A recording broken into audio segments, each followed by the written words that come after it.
કચ્છ સિંધી સમાજ દ્વારા ગાંધીધામ મધ્યે સિંધી પ્રીમિયમ લીગનું આયોજન કરવામાં આવ્યું હતું। આવનાર સિંધી સમાજના પવિત્ર તહેવાર ચેટીચાંદના શુભ અવસર નિમિત્તે કચ્છ સિંધી રમતગમત સમાજ દ્વારા ગર્વરૂપી સિંધી પ્રીમિયમ લીગનું આયોજન ગાંધીધામ મધ્યે ગોપાલપુરી સ્ટેડિયમ ખાતે કરવામાં આવ્યું હતું, જેમાં ઓપન ગુજરાત સિંધી સમાજ ટેનિસ બોલ અને દિવસ રાત્રિ ક્રિકેટ ટુર્નામેન્ટનું આયોજન કરવામાં આવ્યું હતું। આ ક્રિકેટ ટુર્નામેન્ટમાં કચ્છ, ગોધરા, ભાવનગર, વેરાવળ, જેતપુર, ઉના તથા રાજકોટની ટીમોએ ભાગ લીધો હતો, જેમાં 7 એપ્રિલે કચ્છ અને રાજકોટની ટીમ વચ્ચે ફાઇનલ મેચ રમાઈ હતી। આ ફાઇનલમાં રાજકોટની ટીમ વિજેતા જાહેર કરવામાં આવી હતી। આ સમગ્ર આયોજનને સફળ બનાવવા વિશાલ ખાલસા, મદન છતાની, કમલેશ परियानी, गिरीश रामचंदानी वगैरह जहमत उठावी थी।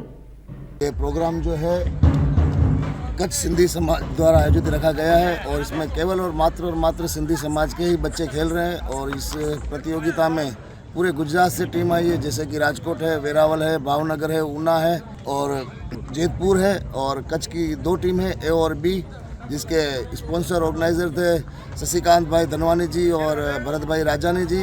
इस प्रकार ये बहुत ही बढ़िया खेल का माहौल रखा है और इस खेल का स्तंभ काफ़ी लोगों ने रखा है, लेकिन मैं 2 नाम अवश्य देना चाहूँगा, जैसे कि मदन भाई और किशन खालसा जी, जिन्होंने पूरी प्रतियोगिता को अपने कांधों पे उठाया। इसके लिए हम खूब आभारी है। बस यही कहना चाहेंगे। धन्यवाद।